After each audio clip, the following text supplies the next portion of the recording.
And right here in Cleveland, the leader of the House Republicans, a good friend of mine,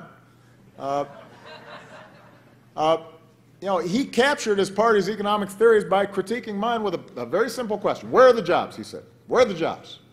I'm sure there was a headline in the Plain Dealer, one of the papers. Where's the jobs? Well, after 12 million new jobs, stock market that's more than doubled, deficits that have been cut by 2/3, healthcare inflation at the lowest rate in nearly 50 years, manufacturing coming back, auto industry coming back, clean energy doubled.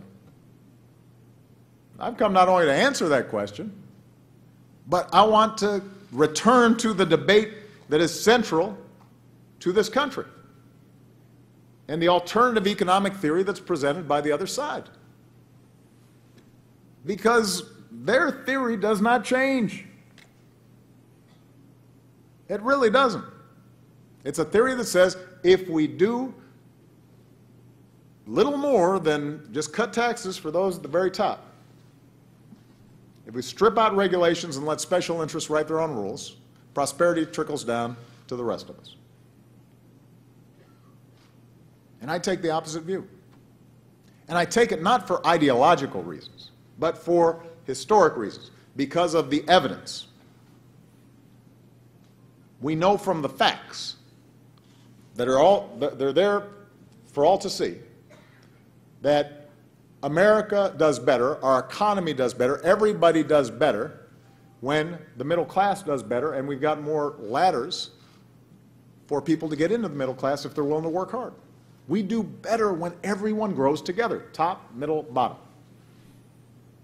We do better when everyone has a chance not only to benefit from America's success, but also to contribute to America's success. And we know from more recent history that when we stray from that ideal, it doesn't turn out well.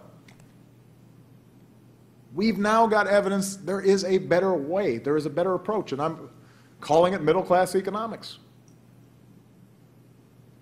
For the first 8 years of this century, before I came into office, we tried trickle-down economics. We slashed taxes for folks at the top, stripped out regulations, didn't make investments in the things we know we need to grow. At the end of those 8 years, we had soaring deficits, record job losses, an economy in crippling recession. In the years since then, we've tried middle-class economics. Today, we've got dramatically lower deficits, a record streak of job creation, an economy that's steadily growing. So, when we, the American people, when the public evaluates who's got the better argument here, we've got to look at the facts. It's not abstractions. There may have been a time when you could just say, well, those two theories are equally valid. They're differences of opinion. They could have been abstract economic arguments in a book somewhere. But not anymore. Reality has rendered its judgment. Trickle-down economics does not work, and middle-class economics does. And that's what we should keep in mind when we think about what's going to take us forward. Not down a path where we slow down businesses by slashing investments in the future. Not a path where we put our economy at risk again with government shutdowns or fiscal shutdowns. Not down a path where just a few of us do spectacularly well and folks who are working hard see their incomes, their wages, their financial security erode. We need to go forward to an economy that's generating rising incomes and chances for everybody who's willing to work hard on that continued advance where we invest in our future. Give working Americans the tools they need to determine their own fate. Research, education, infrastructure, job training. We know the recipe for growth. And we know that we can make growth broad-based, and we can raise incomes and wages in the process, and those incomes and wages then get plowed back in to businesses and investment, and we get on a virtuous cycle.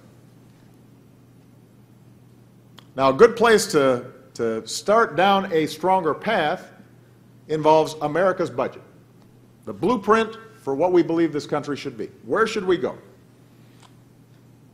The budget is not just numbers on a page. It reflects our values and our priorities. Now, Republicans in Congress have been working hard to reposition their rhetoric around the economy. They started noticing that people would like to see someone champion the middle class and folks who are trying to get in the middle class. So we've seen a shift in how they talk about the issues. There was one Republican who said, she couldn't agree with me more that we need to be helping working moms and dads more.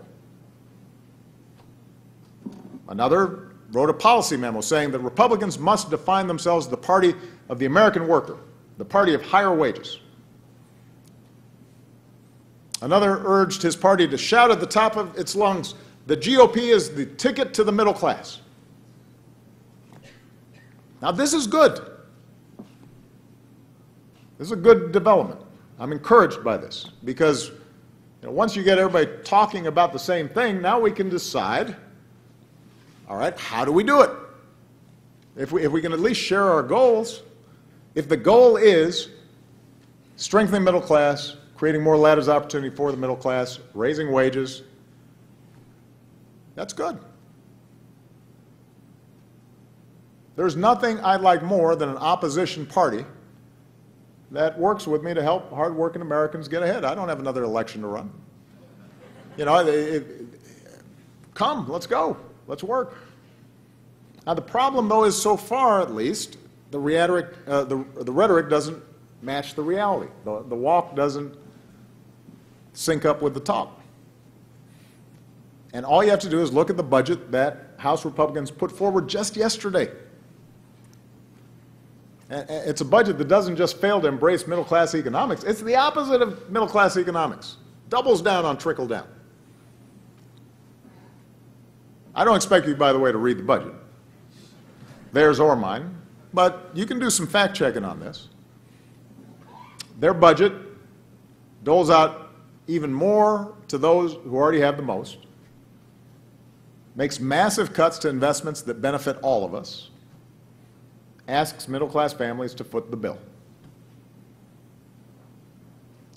It's a budget that claims that reducing our deficit should be our very highest priority, despite the fact that the deficit has been reduced by 2/3.